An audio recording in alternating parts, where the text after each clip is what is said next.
एक छोटे से गांव में पंडित धनराज नाम का एक पंडित रहता था। वो पूजा पाठ और शास्त्रों का अच्छा ज्ञान रखता था, लेकिन उसकी सबसे बड़ी कमजोरी थी लालच। वो हमेशा सोचता रहता था कि किसी पूजा से उसे कितने पैसे, मिठाई या उपहार मिलेंगे। गांव के लोग उसकी विद्वता का सम्मान करते थे, लेकिन उसके लालच से परेशान भी थे। एक दिन गांव के गरीब किसान रामू के घर पूजा रखी गई। रामू किसान बोला, पंडित जी, मेरे घर की आर्थिक परेशानी दूर हो जाए इसलिए पूजा करवा रहा हूँ। मेरे पास ज्यादा पैसे नहीं हैं। धनराज पंडित बोला, चिंता मत करो रामू, पूजा बहुत विशेष है। इसके लिए 5 किलो घी, 11 तरह के फल, मिठाई और 500 रुपए दक्षिणा चाहिए। रामू परेशान हो गया।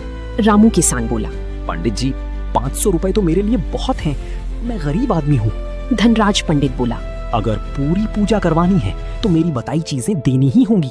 बेचारा रामू किसी तरह सामान जुटाकर पूजा करवाने लगा।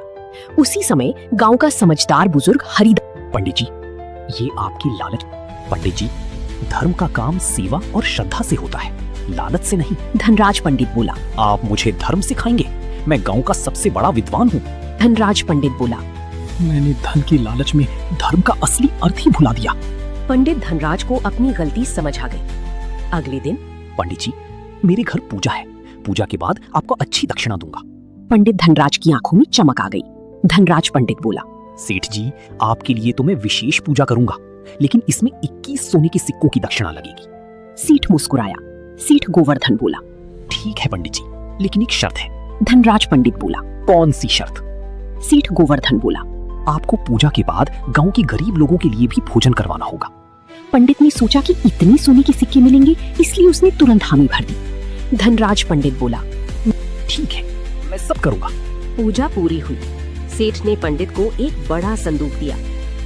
पंडित जी, इसमें आपकी दक्षिणा है, लेकिन इसे घर जाकर ही खोलिएगा।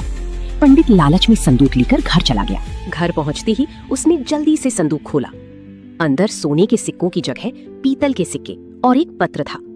पत्र में लिखा था, पंडित जी, ये आपकी लालच का आईना है। आपने गरीब रामू से जरूरत से ज्यादा मांगा, इसलिए आज आपको भी लालच का स्वाद चखना पड़ा। असली दक्षिणा तभी मिलेगी जब आप गांव के गरीबों को भोजन करवाएंगे। वो अपनी गलती समझ आ गई। धनराज पंडित बोला, मैंने धन की लालच में धर्म का असली अर्थ ही भुला दिया। मुझे अपनी गलती सुधारनी होगी। अगले दिन पंडित ने अपनी जमा की हुई मिठाई और अनाज गांव के गरीब लोगों में बांट दिया। फिर पंडित ने किसान रामू से अपने लालच के लिए माफी मांगी।